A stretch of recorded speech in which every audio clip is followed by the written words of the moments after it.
Welcome to another episode of Code for Thought. My guest for this episode is Mariann Hardey, who is an Associate Professor of Advanced Research Computing at the University of Durham in the northeast of England. I met Mariann during an online seminar which is part of a series called Diverse. The series is organized by Jeremy Cohen and Roland Mosbergen, and it looks at diversity, equity and inclusion in the community of research software engineers. Mariann presented her research on the role of women in modern-day technology companies, which is also the subject of her book, The Culture of Women in Tech, which she published in 2020, and which indeed is the title of this episode.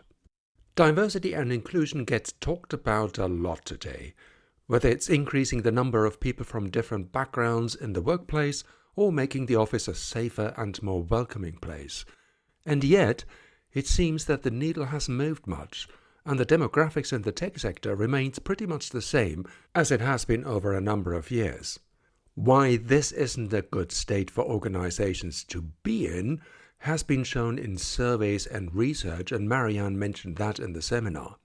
And in this context, I also remember the keynote Marianne Leong, founder and CEO of the Sustainable Horizon Institute in the US, gave at the US RSE conference in Chicago in October 2023. There's a shortage of engineers left, right and center. So why on earth are we not opening the doors wider to people from different backgrounds? People who want to work as engineers and scientists. Because that barrier still exists is something Mariann made quite clear in her book, the seminar I went to, and in the conversation you're about to hear now. Hello Mariann, welcome to the show. Before we start talking about Women in Tech, which is the book that you've written, maybe you can quickly introduce yourself. Sure. My name is Mariann Hardey, or Maz Hardey. I'm based at Durham University, so I'm a professor in their business school. I'm a social scientist by training, so a sociologist. I'm also part of the Advanced Research Computing Group at the university as well. I'm kind of a long-term tech fan, tech nerd, tech geek. Those labels are now allowed. So the Advanced Research Computing Group, what do you do there, if I may ask? I'm part of the team there that leads on research software engineers, giving support to researchers and academics across the university. So if they want to do kind of computational stuff, for want of a better word, within their research, within the scope of a large grant, or even putting together, a large center, either in an advisory capacity or kind of a direct computational support role, that's kind of their role. And my remit within that team is ensuring that we're widening participation and making those resources as accessible as possible. And part of that is looking into issues of inclusivity, but also equity around technology. And that just happens to be my research area as well. So I'm pretty happy with that role. It's a happy marriage, that It one. is. Okay. Which brings us to the book that you've written, and I alluded to that earlier. It's called The Culture of Women in Tech. And what actually led you to write that? Ooh, lots of things led me to write that book. I think the main one actually was that I wanted to be a woman in tech and found that there were so many barriers and doors to get through. I was doing that unsuccessfully. So just to give a quick example, in college, I wanted to do computing. And I was doing my A-levels at the time, and you could do an optional commuting course, which I went in for. And I was told that that course wasn't available to me, but I could take on a secretarial touch typing course, which would get me into the computer lab and using the computers. The reason I wasn't allowed to take that course, drum roll please, is because I was the only girl that had signed up. And the module lead at the time advised me that perhaps, what I really wanted to do was to use the computer in a kind of a more sort of discreet feminine way, which would be, so I can do a brilliant typeface letter for you. I know how to format that like a pro. And don't get me wrong, touch typing has been an amazing life skill, but it wasn't exactly what I wanted to do. And then going into university, similarly, I wanted to join some of the computing groups, just some of the social clubs that were there and around university. I wasn't doing a major computational degree because I'd kind of been put off at my A-levels, so I ended up doing literature. But I'd always been interested in computers. My dad was a kind of a long time tech geek. We always had computers lying around the house and he was teaching me how to code and things at home. You kind of grew up with it. I kind of grew up with that, yeah. And then kind of a story of woe, really. So each time I tried to put my foot forward to do something computational, I was either sort of sidelined or sort of told, is this really for you? You don't really want to be doing that, do you? And then When I started doing my postgraduate studies, my PhD at university, I started researching online news groups or newsnet rooms as they were at the time, sort of email chat forums, Mm. basically. And then out of that spun social media as we know it today. So I was kind of one of the first to be researching that area and that domain. That made it a lot more accessible for everyone. And in doing so, I was able to fall in with some really good tech communities. So one, Girl Geek Dinners, but also regional tech communities in the northeast of England, so based in Right. Leeds and those kinds of cities. And that started sort of networks of support and my interest in those kinds of networks of support for other women, either working in tech, in Mm. technical roles, but also women in tech includes women who work for tech organizations who may work as administrators or receptionists or marketing or those kinds of things. They are still women in tech. Yeah, You know. yeah, I think we come to that a little bit later, if I may interject Mm, there, because I think very often it gets drowned in the statistics yeah, of women in tech. absolutely. Well, thanks very much for the great introduction and also the rather weird introduction. I'm amazed, and it's a little bit insidious, really, to tell you, oh, well, you really want to do something else, when in actual fact, you made it very clear that you actually do want to do that. Clearly, there is still a lot of catch up to do. I'm looking at the Stack Overflow survey. So there's Stack Overflow is one of the big sites that a lot of developers use worldwide, and they run an annual survey for quite some time. Where until this year, interestingly, they also provided some demographics. How many Mm, women are responding and identifying themselves as women, etc. And the number are really depressingly low in the developer community and in the project management and team lead mm, community. So it's well over 90% in 2022 that are male, and most of them are white and under the age of 35. sure. So it hasn't really changed very much, has it? It hasn't, unfortunately. I think what tech company and organizations are getting better at is sharing their data, but Mm, it feels like that they're going through the motions of what should be quite a significant work culture revolution, work culture change, work cultural shift, however you want to frame it. Not mm, only in discourse in terms of the labels that we use to identify ourselves and also others, but fundamentally the equitable working conditions under which workers want to work. And yes, the book is called The Culture of Women in Tech, but also within that book, I talk about equitable working conditions for everyone. For example, working parents, so paternity leave rights for fathers is a really good example, and how that isn't necessarily equal to the same status of women who would be in a similar position, becoming parents for the first time or the second time or mm, whatever. It's good that we have the data. The data sort of speaks for itself. So we've got some really good reports, coming out of McKinsey, but also the Fortune 500 companies in terms of the proportion of kind of women involved at the board level and very senior positions, and the kind of the run profitability of those companies. And all the stats tell us that kind of diversity within the workforce, particularly within leadership positions and leader management decision making positions, means that you have a better, more profitable organization. Now, if that is what the stats are telling us, why are the mechanisms for change so slow? What is kind of being hidden behind the intent there? So I have a lot of conversations with tech organizations where they sort of flap their arms around a bit and sort of, oh, this women in tech problem it's awful, isn't it? I mean, the pipeline, it's all the leaky pipeline, or there aren't enough. It must be education. It must be within the school system.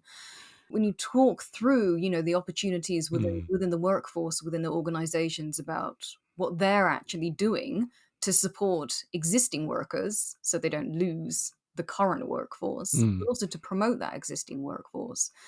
Then you talk through, how they're putting together just something as simple as a job advert and what the conditions of that interview will be. You can see that there's still a lot of changes that need to happen beyond pointing the fingers at what might or might not be a leaky pipeline. I think that's quite an interesting thing that you're saying there, like, for instance, job descriptions and how Mm, we can create environments and interviews. I mean, interviews themselves are quite intimidating for anyway. sure. So, no matter where you come from or what your gender is, but I think it seems to be particularly encouraging certain demographics. Is that what you're saying? That we are putting out a job ad for, Mm. say, a web developer Mhm. or an infrastructure engineer? Sure. What is it that actually, when women read that or when minorities read Mhm. that stops them from applying? And what kind of conditions do they find hard to deal with Sure. I think there's lots in of the interview? yeah, there's lots of intersecting things. One major thing is that if the job description is simply too long or has too many categories, or there's too many bullet points to index the key roles and responsibilities. So what you create there is sort of an amplification of sort of imposter syndrome, which is quite common within different demographics and different communities who are underrepresented in tech organizations. So take women, for example. They will look at a job role and description. If they don't fit those kinds of categories in terms of experience or background, even to the tune of the 80%, they just won't apply. It's not worth their time. Lots of reasons for that. One is imposter syndrome. One is that they don't see how they will fit into sort of an organization or company that sort of has those requirements made of them.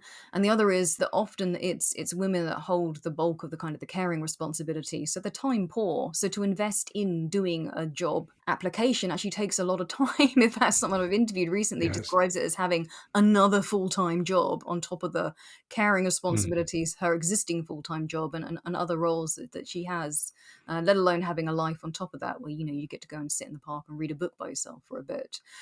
I spend a lot of my time sitting on interview panels. One of the reasons for that is I'm now quite senior in my career, and Mhm. I'm a woman, and I hold a role which has the word computing and business in the title, and still women are underrepresented in both those areas. So what happens is I get called in to sit on interview panels. And the last time I was called in to sit on an interview panel, the email subject heading was something to the effect of "We need a woman." So nothing to do with my background, my expertise, my Mm. seniority, or indeed my experience of sitting on lots of interview panels, but simply, "Hey Maz, you're a woman. We've got this interview coming up. It'll be great if you could sit in on this." Now, I don't mind being approached to sit on interview panels. And I think it's Mm. great that when you walk into the room, if you've been selected for interview, you for sure want to see a diverse panel there. I think walking into a room and seeing, Mm. everyone the same would be pretty intimidating for anyone. But to do that as part of kind of a tick box exercise with sort of no thought Mm. about how that intersects with the job role, what's happening in terms of, how we frame the tone of the interview, what we're asking of our candidates. Mm. So one thing that one of the organizations I'm working with at the moment has done is to start to do like a two-step system. So before they were shortlisting off, you had to send in a piece of coding that you had done, GitHub, and also do the full application alongside that. So what they're doing now is you will have your GitHub requirements in terms of responding to a specific task. You won't be asked to do a full application until you've been shortlisted. Then you get to do your short. Then you get to All do the right. full Mm. application. And that saves a lot of time for candidates as well, because, a GitHub repository, particularly for those roles, for that organization, is something those kinds of candidates will already have or will already have experience of. Or just a side note there, what's interesting and happening at the moment within the job market is we found within one of the organizations that candidates are coming forward who are faking it until they make it, I think is a polite way of putting it. So they're going, Oh, I've never heard yeah, that indeed. before.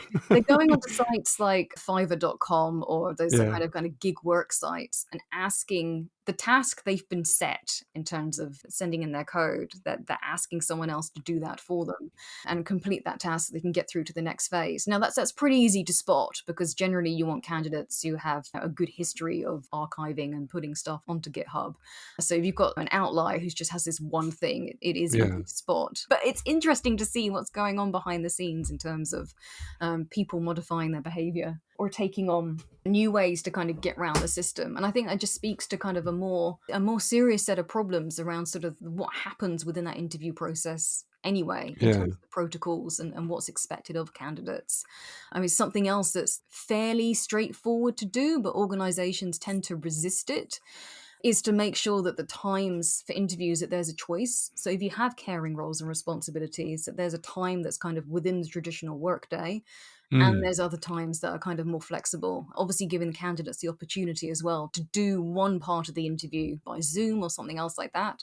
I think the reason that organizations are resistant to those kinds of support mechanisms is that they cost money, because if you're Yeah. bringing And time. together a Mm. panel for a day's worth of interviews, that's one thing. But then if it's a day and then maybe an Mm. evening, a couple of days, that's actually quite expensive to do. So I can understand why there is resistance to those kinds of Mhm. support mechanisms. But there are lots of things that people can do. Certainly if they are true to their word about courting particular groups of people to come into organizations that are underrepresented.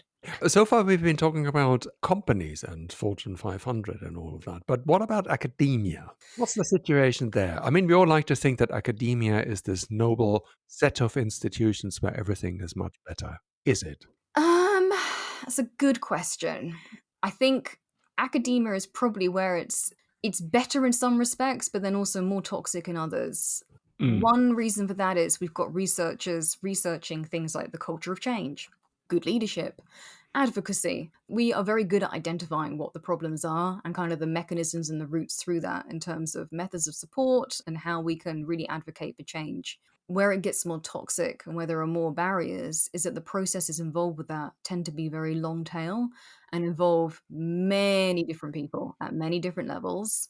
And if it isn't institution wide, as in, implemented by the very senior management team, so the PBC and down, it tends not to happen. To give an example, the technical roles that we have within advanced research computing, where I am, Hmm. been trying to do is modify some of the words within the job adverts because we know that that does help appeal to different groups of people who we want to recruit into those kinds of roles. And simply having a sentence at the end of the job advert that says, we're particularly keen on X or Y group, doesn't really cut the mustard. So what we've been trying to do is to work with HR and find ways to really modify that text. One, make the job description shorter so it's less intimidating from kind of a word cabbage point of view. And two, it's more focused around what we're really looking for in terms of the ideal candidate. So a simple sentence, something to the effect of, if you're someone who doesn't fulfill all the role requirements and responsibilities, we Mm. still want to hear from you because it's about the whole cohesive background of your experience. And even if you don't have this particular program Yeah. skill or whatever it is, we still want you there. We've been met with a lot of resistance from that internally because it's a fight over what the template is for the job description, basically. So it becomes very complex. So something as simple as that suddenly has a lot of moving parts and a lot of people that need to be Mm. involved and signed off. And things generally move quite slowly within academic institutions as well. We come probably to the discussion of checkbox ticking exercise a little bit later, because a lot of universities are signing up to diversity and inclusion. But then, as you say, the realization of that very often is hampered by bureaucracy and a big tanker, Mhm. basically, that is very slow to turn around or change direction. So, what is it that actually is being done? And could you give some examples where some positive change has happened? Sure. People are now being very upfront about the data that they have and access to that data. So, for example, in my neck of the woods, we now have data that tells us what the gender pay gap is. And that is like a stab through the heart every time that annual report comes through. Yeah. Off the back of that, we now have people in senior leadership positions. So, for example, at Durham, there's a new PVC for EDI. So, looking at equality, diversity, and inclusion. And I would like to think that also includes equity, diversity, and inclusion too. And that is a positive change because it means that you have someone in post who is committed to and thinking about the Mm. complexity of those kinds of problems and who you can go to and who would be an open ear. I think where the barriers still remain, however, is about the remit of those kinds of roles and actually what they can do, because you've got everything from very big problems such as the gender pay gap right Mm. down to things as almost as straightforward as kind of the words on a job description. Again, it's very difficult to see that the mechanisms and processes involved in terms of how those two issues intersect is very obvious, but Mm. actually how those changes happen at an institutional level is still very opaque. On the positive side of things, there is an acknowledgement of the problem, which is great. So we're all now pointing at the elephant in the room, and that elephant is very much there. I think what we're not doing very effectively is any joined up thinking around sort of sustaining advocacy Mm. in terms of points of change. We've cottoned on to, maybe we should change how we should do recruitment. as kind of one area of focus, and that is an area of focus, and that has had sustained development and conversation and workshops and kind of remodeling around it within the internal comms team, but also in terms of the look and the style of the job adverts. But still, there are improvements that need to be made there. But we're not very good at sort of the afterthought in terms of, well, what about the existing staff? For example, within my institution, what has been refreshing in terms of positive change has been the new pockets of communities and groups of support that have started set up. So, for example, different groups around Black academics and Black researchers coming together at Durham, or you've got the Disability Support Network and other kind of groups of support. Now, that signals to me advocacy and community ethos and sharing, but also being a member of some of those groups, it's also therapy for the members within that for what I would call burping the lid. So you sort of have build up a pressure around what the problems are. And it's very cathartic to share those with others who are I'm not alone, basically. exactly, yeah, exactly. Yes. So I'm severely dyslexic. I have other sort of long-term chronic health conditions. So I'm part of the Disability Support Network. And within that, it's very nice to kind of share war wounds and horror stories about how that impacts your working life and professional life. But there is still agreement within those kinds of groups as well that there isn't enough change or enough support mechanisms within the current institutional structure, or even where to go to get support.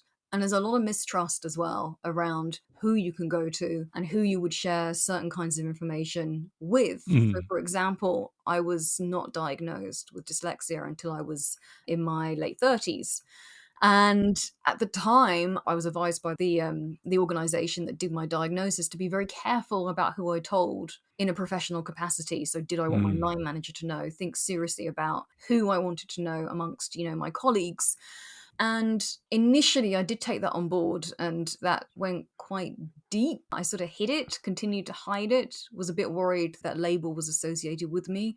It would somehow damage me, perhaps others. Maybe my students would be worried about that, having a dyslexic academic who was their lecturer, their module leader, whatever that was. I mean, now I'm completely open about it. We're talking about it.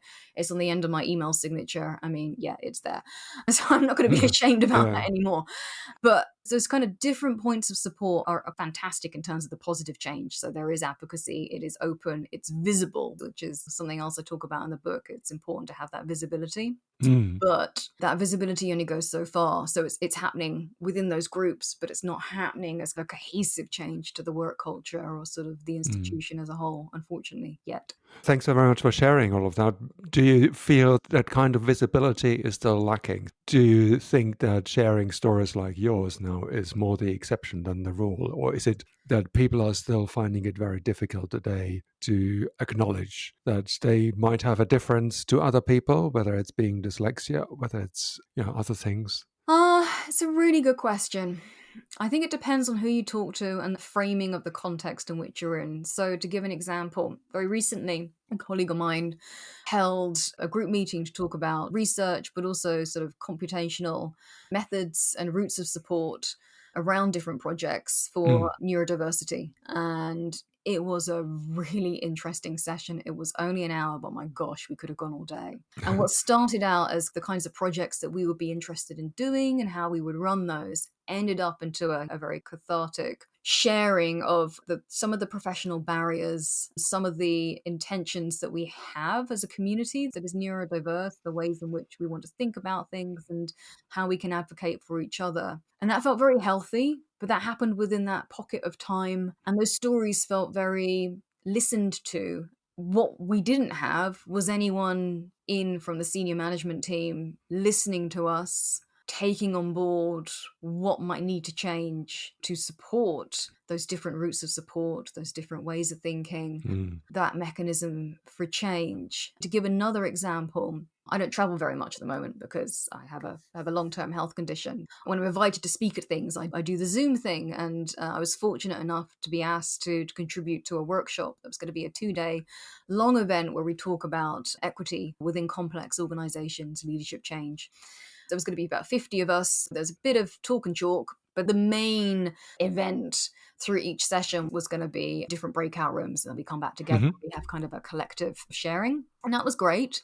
The first 2 hours, and then the most senior people in the room, who happened to be a couple of men, decided that after 2 hours they'd had enough and they left. There was sort of very tokenistic listening in, or helicopter listening, as I like to call it, where senior managers are aware that there are important stories and conversations happening. And it's not that they don't want to distance themselves. It's not that they don't think that they're not important, but they're time poor themselves. They come in when they can and then they helicopter out, but they're not really there sufficiently immersed in what is happening or the needs of those particular communities to really understand advocacy and change there. So I think, to go back to your original question, I think those stories that we share are very important. I think there are degrees of perhaps discomfort sometimes, maybe even prejudice and bias about where those stories come from and what the attention of those stories are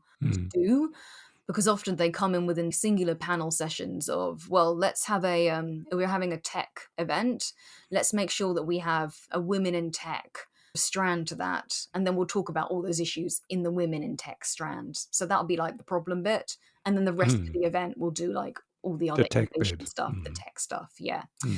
It sort of sits as a bit of an outlier. I think the other issue is, and the more that I do this kind of research, the more people that I speak to, particularly senior leaders and executives and directors and CEOs, and typically they are older men, is a lot of them are fearful of making mistakes or worried about saying the wrong thing.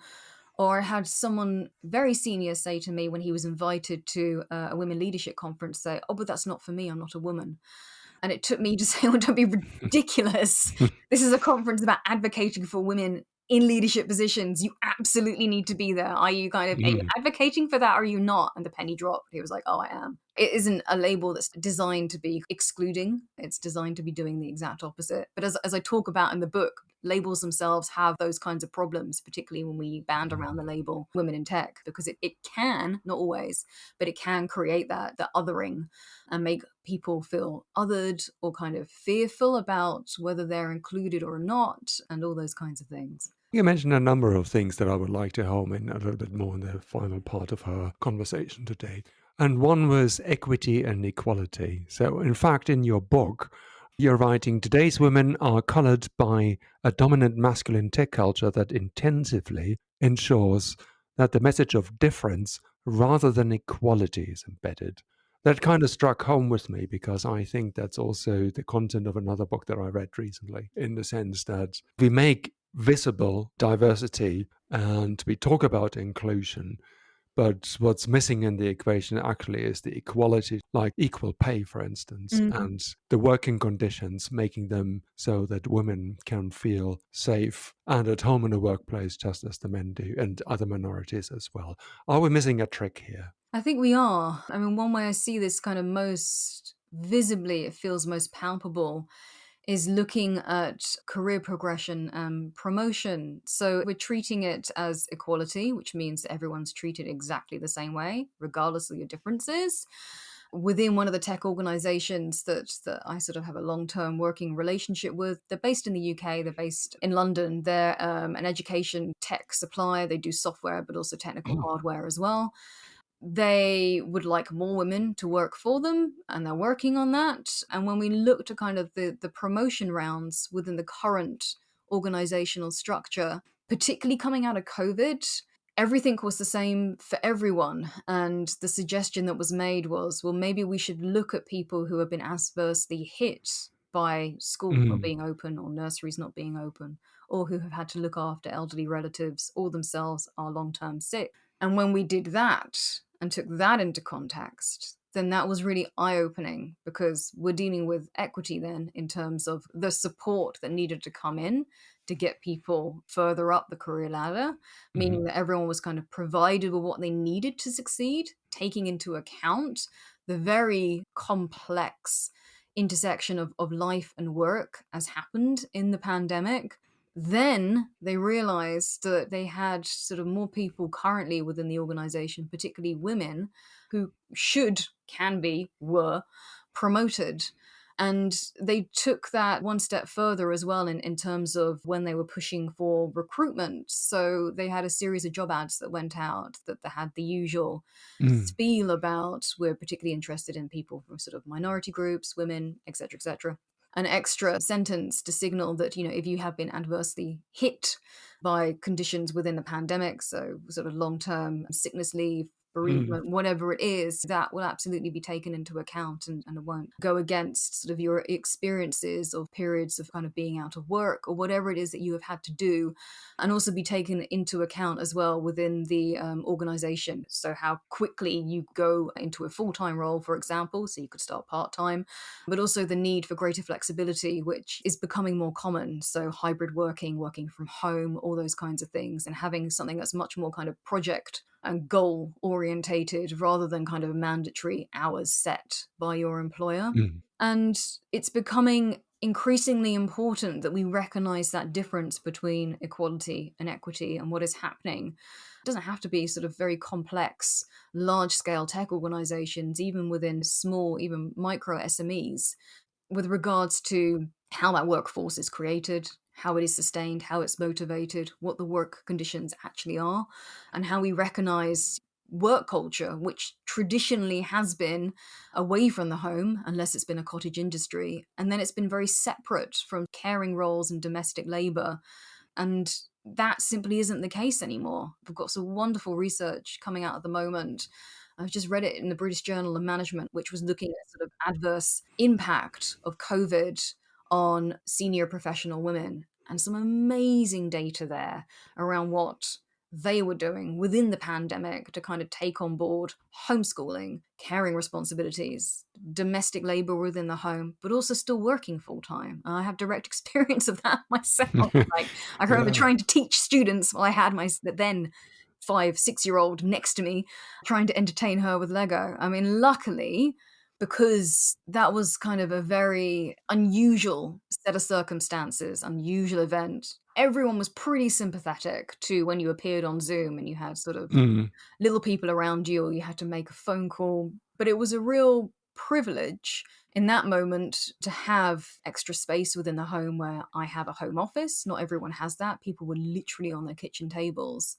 And so again, this goes back to your original question around what equality, equity truly means for people as we go Yeah. forward, and how that really impacts work culture, because it does. You mentioned the senior manager because, yeah, I agree that in an organization, whether it's academia or whether it's the private sector, there needs to be someone at the top who actually also gives the direction and saying, well, this is where we're going. Doesn't mean that it happens on the Mm, ground, but from what you're saying is there's the helicopter moment, right? mm, So we fly into discussion on diversity and inclusion. And I've experienced that firsthand in the company that I used to work for, where this happened, where the CEO dropped in for 5 minutes, but then actually nothing happened afterwards. mm. So how can we work with senior managers in academia and in the industry, of course, to bring about real change? One of the ways I've started to do this is to really change my mindset around where change happens. So in my research, I've started to identify not only what the mechanisms of EDI, DEI are, but who actually does that. And it's usually, if it's in a large scale organization, policies are sort of generally agreed upon within senior management teams, but the actual people who carry them out, if you're very lucky, there will be one or two or a small group of people charged with EDI stuff. So they'll have an Mm. EDI remit within that organization. More often than not, that person or those people do not exist. Then it's down to human resources. So HR are in charge of Mm. enacting those policies. So, for example, the job template or the job ad, or looking at promotion policies and making sure that that is sort of fairly treated, and so on. And then it goes very cold. The trail, it kind of stops. You've got this massive disconnect between what's happening at the top in terms of people in the leadership positions. They do know about the problems. They are sympathetic up to a point. They do seem to want to advocate for change, but there's almost a naivety about how that will happen. It's like, oh, well, Mm. we have this policy now. Well, then we have solved that bias, that prejudice, that Mm. that discrimination. And they don't really think about the intent behind that policy. So who is going to carry it out? I had this wonderful interview the other day with the COO within one of the tech organizations and was talking about their recent initiative, which was around advocacy. And I asked the question, well, whose day job is this? And they sort of gave an answer, well, it's everyone. We advocate for each other. I'm like, but what does that mean? So explain to me, just give me an example. You get up, you check your email, you grab a coffee. When are you doing the advocacy? It's kind of like a state of mind. And it's like, but that's not good enough because a state of mind doesn't affect the change that you need. So let's take one point of difference. I don't know, the gender pay gap. How is you thinking about being an advocate helping anyone? Like, do you have a mentorship program? Oh, that's a good idea. We should do that. It's like, yeah, you really should do that. And then I asked the question, who's going to do the mentorship program? It's like, oh, I hadn't thought. It's like, yeah, because every time there's a policy or a change or a point of advocacy, people have to do that work. That's additional work. That's additional labor, which is why I think we're starting to see, and I'm seeing this more and more in my research, there seems to be pockets of resistance because change is scary and change is unfamiliar. But also some of this change comes with a time associated with it in terms of targets or benchmarks to hit by a certain date. And the way that we're currently doing that is we're grabbing around in the dark and turning on the light switch intermittently with these online training workshops, bias training and advocacy training. And you'll do an online workshop and that will be your requirement for the year. I've just done one for my organization. That means I'm covered for the next 12 months for diversity training. But that's not me advocating for anyone. That's not me tackling the gender That's pay gap. checkbox ticking. That is in its most pointless form ever. But it does mean that organization legal teams and sort of HR can roll back on, but we are doing diversity because look, 99% of our workers have done this diversity training and they've ticked this box and we know what diversity means. That's not good enough. Where I've started to shift the lens of my research is not to look at the problem anymore. I think we're all a bit bored of what the problem is. I've started to look at the who does the actual change within these organizations. Who is it? And does anybody actually do it? Yeah, exactly. Or do we just, sit in our ivory towers and go, well, I should think about advocacy. That's nice. We're coming to the end now. I think we could go on for quite some time because I still haven't covered a number of questions today. But I think we're running out of time now. But if you were to write the book in about 5 years' time, what do you hope to put in there? Because I know where the skeletons in the closet are with that book in terms of where I wish it would have gone. But you're not going to reveal that now, are you? Yeah.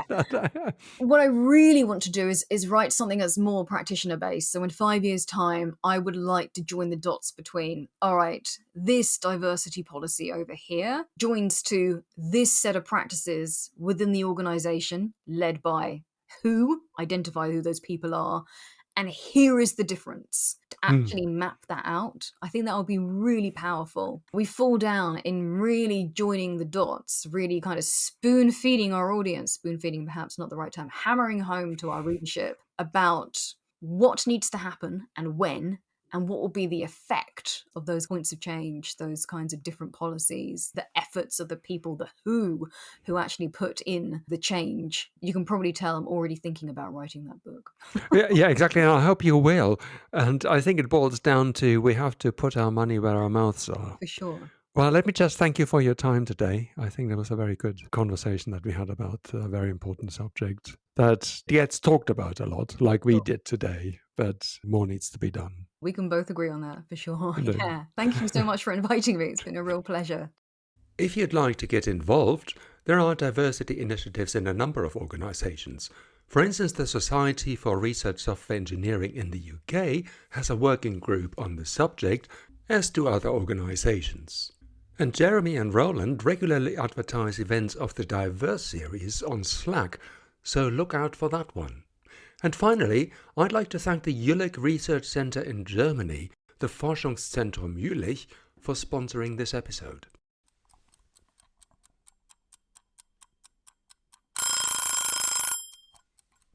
Oh, time's up.